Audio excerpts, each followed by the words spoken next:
to my massive and disappointingly male fan base.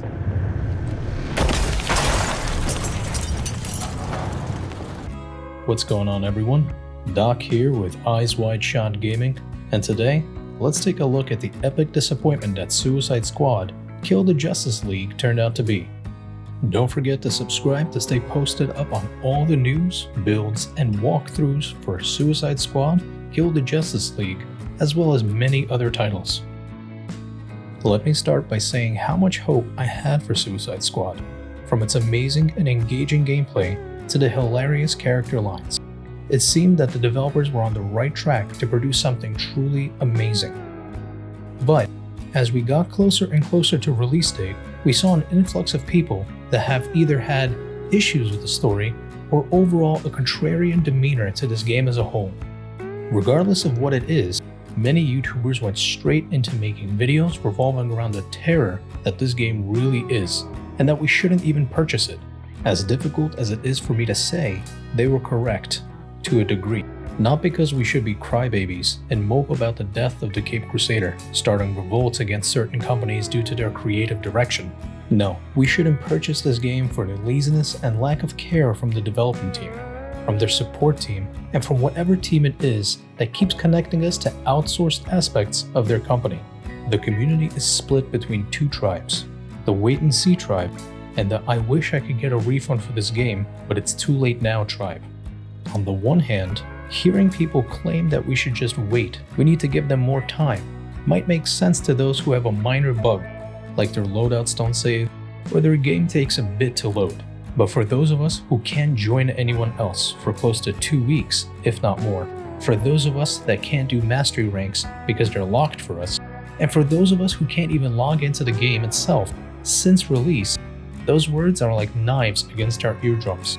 We can't sit back and allow this to continue regardless of game or company. As a community, we need to avoid bootlegging like this and hold the developers and their teams accountable for their actions. Suicide Squad Kill the Justice League has been riddled with bugs and issues since day one of their early access release.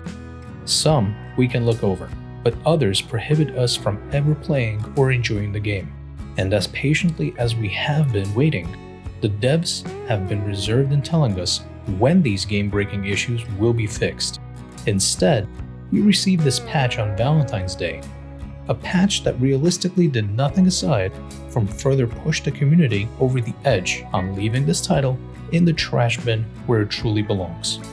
At 3 AM Pacific Standard Time, February 14th, we have had an update that covered what you see on screen here.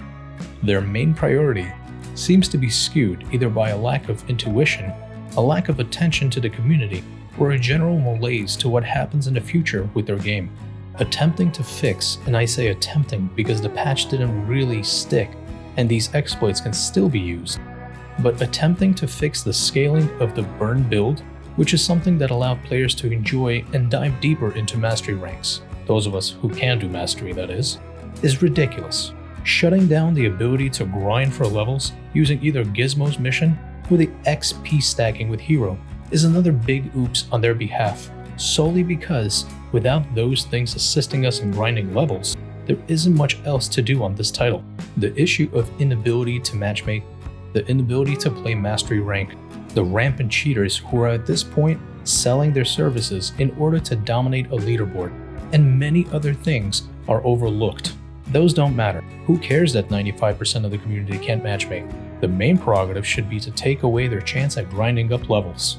Overall, Suicide Squad Kill the Justice League went from something we all hoped would keep us occupied, entertained, and happy, sitting around creating neat builds with different characters, fight as a group through difficult endeavors, and many other things, only to be dropped into the ground, brittle and muddied at best, with these poor excuses for developers.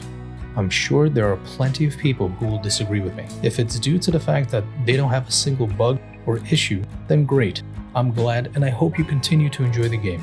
But for those who argue and say we need to wait for another update, one which we have no idea when or if it will come, to those I say, stay bent over, holding your ankles firmly in front of these and most likely many other game developers that couldn't care less about you.